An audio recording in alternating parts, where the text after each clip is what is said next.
Hello everyone! Thank you for signing up for the contact list for the Hesje Observatory. We're looking forward to letting you know of some of the upcoming opportunities the observatory will have soon. Right now I'm getting ready for a night of observing, and I would love for you all to join me in the process in honor of Valentine's Day. We're up in the observatory dome now. I just have to uncover the telescope first.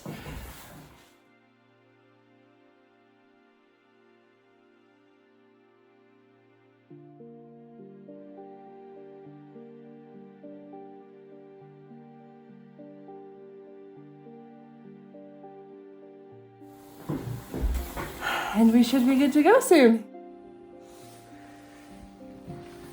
Now I just have to turn the power on. Loud. And go to my computer over here and hit connect. It's connected. Enable.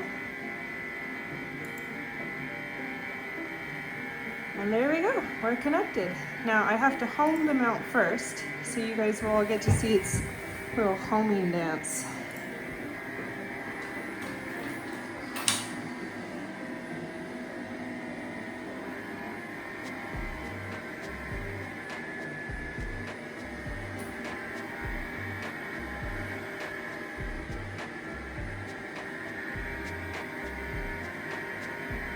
And there we go.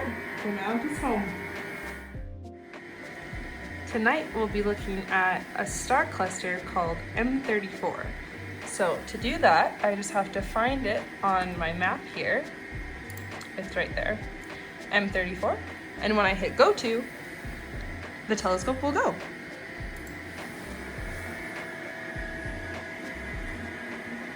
And there we go, it moved. It didn't have to move very far, but it moved. I get to look at it through the eyepiece now, but I'll show you what I'm seeing. This is an open star cluster with around 100 stars in it, and it's about 1,500 light years away from us, which makes it one of the closest Messier objects to us. All the stars in this cluster are around 200 million years young, and our own sun likely came from an open star cluster just like this one. M34 is technically in the constellation Perseus, but it sits right between the figures of Perseus and Andromeda, and it just so happens that those two are in love. How fitting for Valentine's Day!